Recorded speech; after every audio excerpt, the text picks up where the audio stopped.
Hi friends, hello all, welcome to my channel Ramya madam 1617. ఈరోజు మనం మామిడికాయ తురుముతో 6 నెలల పాటు నిల్వ ఉండే మామిడికాయ తురుము పచ్చడి ఎలా తయారు చేయాలో చాలా ఈజీగా మనం ఈ వీడియోలో అయితే చూసేద్దాం. దానికోసం మీరు వీడియోని అయితే ఫుల్గా చూడండి. చాలా ఈజీగా పచ్చడి అనేది తయారు చేసుకోవచ్చు అనమాట. దానికోసం ముందుగా మీడియం సైజులో ఉన్న మామిడికాయలు రసాలు కానీ జలాలు కానీ అయితే తీసుకోవాలి. తీసుకుని వాటిని వాటర్లో వేసి కడిగి తడి ఆరిపోయిన తర్వాత తడి లేకుండా ఒక గుడ్డతో అయితే తుడుచుకోవాలి. తుడుచుకుని తొక్కు తీసి పైన పీలర్తో తొక్కు అంతా తీసేయాలండి. తీసేసిన తర్వాత ఇదిగోండి కొబ్బరి తురుముకునేది ఉంటుంది కదా, దాంతో పెద్ద హోల్స్ ఉన్న వైపు అయితే తురుముకోవాలండి. ఎప్పుడు కూడా మామిడికాయ తురుముకి పచ్చడి అనేది చూడండి, నేను పెద్ద హోల్స్ ఉన్న వైపు అయితే తురుముతున్నాను.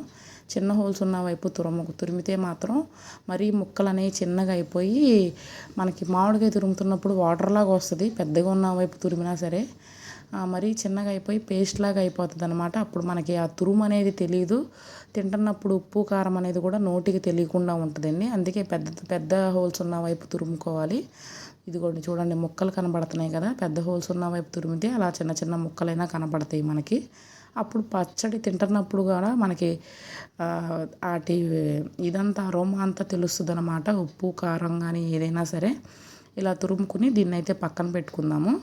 ఇప్పుడు తాలింపు కోసం నేను వేరుశనగ నూనె అయితే తీసుకున్నాను. మనకి ఒక 750 ml ఆయిల్ అయితే పడుతుందండి. వేరుశనగ నూనె అయితే తీసుకున్నాను. పచ్చళ్ళకి వేరుశనగ నూనె కానీ పప్పు నూనె కానీ యూజ్ చేయాలి కదా, వేరుశనగ నూనె అయితే తీసుకున్నాను. దాంట్లో ఇప్పుడు ఆవాలు జీలకర్ర వేసాను. ఇందులో పచ్చెనపప్పు వేయకూడదు. అవి కూడా వేసిన తర్వాత ఎల్లుల్లిపాయలు కూడా వేసి దాంట్లోనే ఎండుమిరపకాయలు కరివేపాకు ఇవన్నీ లైట్గా వేగనివ్వాలండి. వేగిన తర్వాత లాస్ట్లో కట్టేసే ముందు ఇంగు యాడ్ చేద్దాము. ఇంగు అనేది పచ్చళ్ళకి టేస్ట్ బాగుంటుంది కాబట్టి ఇంగు యాడ్ చేద్దాము.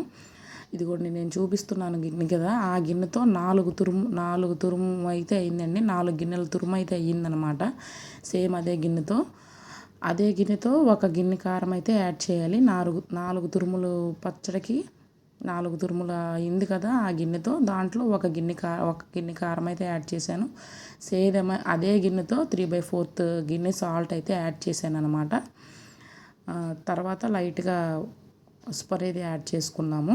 పసుపు కూడా యాడ్ చేసేసుకున్న తర్వాత ఇప్పుడు ఆవు పిండి మెంతిపిండి 2 టేబుల్ స్పూన్ల ఆవు పిండి 1 టేబుల్ స్పూన్ మెంతిపిండి కూడా యాడ్ చేశాను అనమాట. ఇవన్నీ యాడ్ చేసుకుని ఒక్కసారి అయితే మొత్తం కలుపుకోవాలి. ఈ వేసిన ఉప్పు కారం అన్నీ మొత్తం కలుపుకుందాము.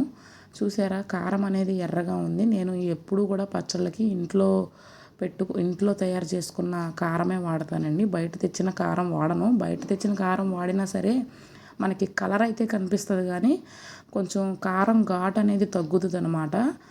మనం ఇంట్లో పెట్టుకున్న కారం అయితేనే మనకి పచ్చళ్ళకి నిల్వ ఉండడానికి బాగుంటుంది. ఎటువంటి ప్రిజర్వేటివ్స్ యాడ్ చేయకుండా ఉంటామన్నమాట. ఇప్పుడు ముందుగా పెట్టుకున్న తాలింపుని ఇందులో అయితే యాడ్ చేసేయాలి. ఆయిల్ చల్లారిన తర్వాతే యాడ్ చేయండి. గోరువెచ్చగా అయిన తర్వాత యాడ్ చేసి కలిపేసుకున్న తర్వాత దీన్ని ఒక ప్లాస్టిక్ కంటైనర్లోకి అయితే తీసేసుకుందాం. నెక్స్ట్ డే టేస్ట్ చేస్తే దీని టేస్ట్ అనేది తెలుస్తుంది అనమాట. చాలా బాగా ముక్కకి ఉప్పు కారం. మీరు కూడా ట్రై చేసి నచ్చినట్లయితే డూ లైక్ షేర్.